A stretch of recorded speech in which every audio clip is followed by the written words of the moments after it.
जय श्री कृष्ण। राधे राधे। पौष शुक्ला उत्तरदायक एकादशी 30 तारीख को 7:51 पर एकादशी लग रहा है। तो मंगलवार 30 तारीख को सूर्योदय के समय एकादशी नहीं है, दशमी है। तो दशमी युक्त एकादशी स्कंद पुराण के अनुसार वर्जित है। बाकी मंगलवार को पूरे दिन एकादशी है और बुधवार को सुबह 5 बजे तक है।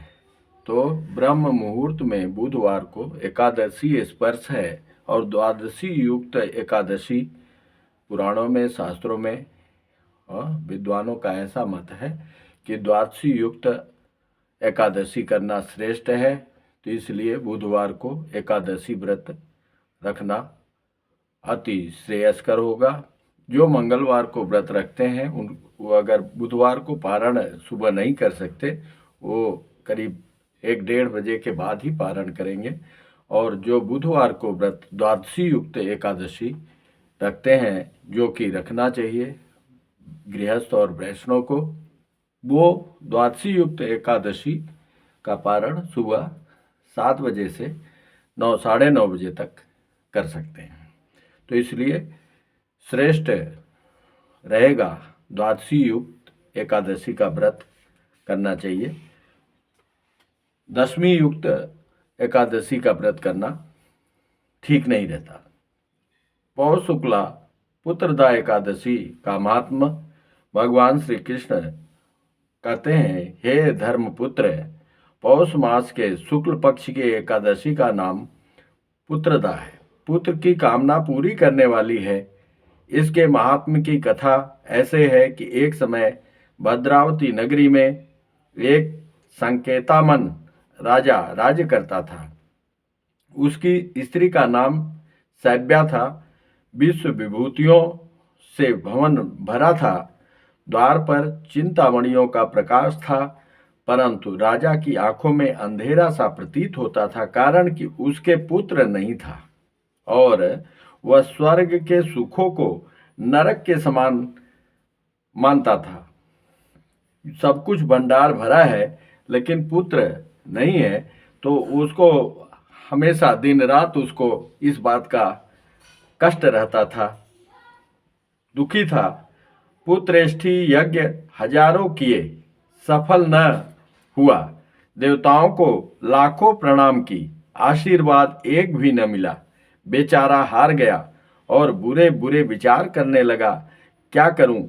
विष खा लूं और भूत बन जाऊं तो अच्छा है, परंतु यह चिंता अच्छी नहीं है, क्यों कि वो आगे वंश समाप्त होने वाला है। इस चिंता में, इस दुख से वो बहुत अत्यंत दुखी था।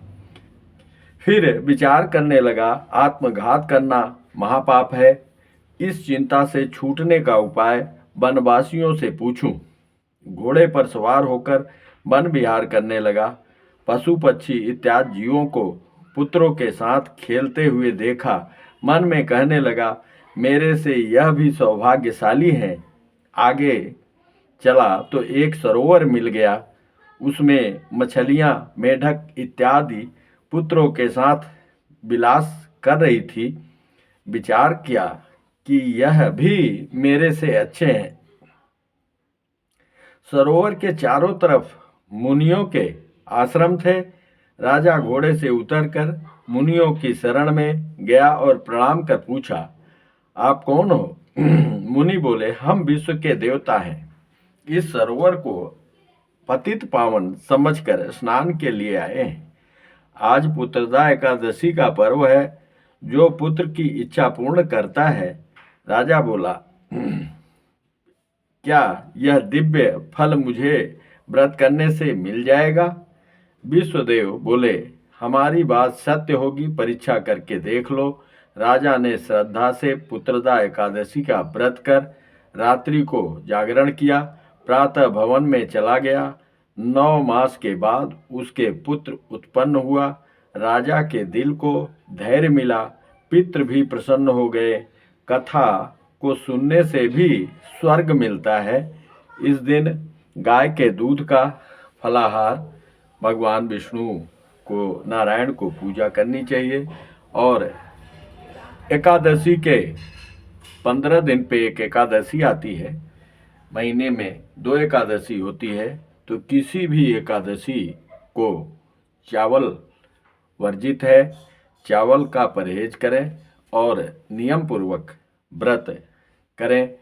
अवश्य सभी मनोकामनाएं पूर्ण करने वाला एकादशी, लाखों लाखों अश्वमेघ यज्ञ का फल प्रदान करने वाला और स्वयं के पितरों को, ससुराल पक्ष के पितरों को, माता पक्ष के पितरों को, सबको तारणहार करने वाला ये महान एकादशी व्रत की अनेकों अनेक महिमा है। संक्षेप से सभी वैष्णव को एकादशी का व्रत करना चाहिए और उसमें चावल, साबूदाना इत्यादि जो वर्जित वस्तुएं हैं उनका त्याग करना चाहिए। जय श्री कृष्ण। राधे राधे।